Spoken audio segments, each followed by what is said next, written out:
الحمدللہ علی رب الارض والسماء والصلاة والسلام علی من کان نبیا وآدم بین الطین والماء وعلی آلہ واصحابہ والعلماء اما بعد فاعوذ باللہ من الشیطان الرجیم بسم اللہ الرحمن الرحیم۔ ناظرین، آج کا ہمارا درس شریعت احکام زکوٰۃ کے متعلق ایک اہم مسئلے کے بارے میں گفتگو کرنا ہے۔ مسئلہ یہ ہے کہ شوہر اپنی زوجہ کی زکوٰۃ ادا کر سکتا ہے یا اس کا برعکس ہو سکتا ہے، یعنی کہ زوجہ اپنے شوہر کی زکوٰۃ ادا کر سکتی ہے اپنی طرف سے یا نہیں۔ تو اس حوالے سے اہم بات یہ ہے کہ جب شوہر اپنی زوجہ کی طرف سے زکوٰۃ ادا کرے گا تو چونکہ زکوٰۃ عورت کے اوپر فرض ہوئی ہے، لہٰذا عورت ہی اس کی ادائیگی کی مکلف ہے، شوہر کے اوپر چونکہ لازم نہیں ہے، وہ اپنی طرف سے بطور تبرع کے بطور احسان کے زکوٰۃ ادا کر رہا ہے۔ لیکن پھر بھی اگر وہ زکوٰۃ دینا چاہتا ہے تو زکوٰۃ نکالنے سے پہلے اس کا زوجہ سے اجازت طلب کرنا ضروری ہے۔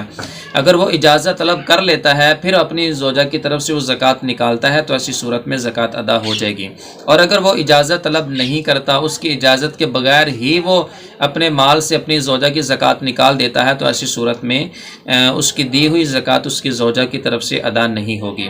اسی طرح عورت ہے تو اپنے شوہر کی زکوٰۃ دینا چاہتی ہے تو ایسی صورت کے اندر اس کا شوہر سے اجازت طلب کرنا ضروری ہے۔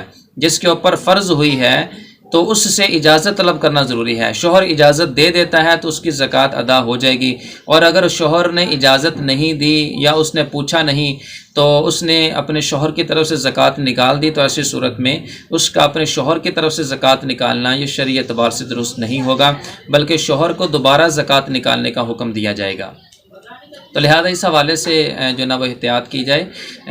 ہر بندہ جو عاقل و بالغ ہوتا ہے وہ اپنے احکامات کا خود مکلف ہوتا ہے۔ اللہ تعالی ہم سب کو شریعت مطہرہ کے مطابق عمل کی توفیق دے، آمین بجاہ النبی الامین صلی اللہ علیہ وسلم۔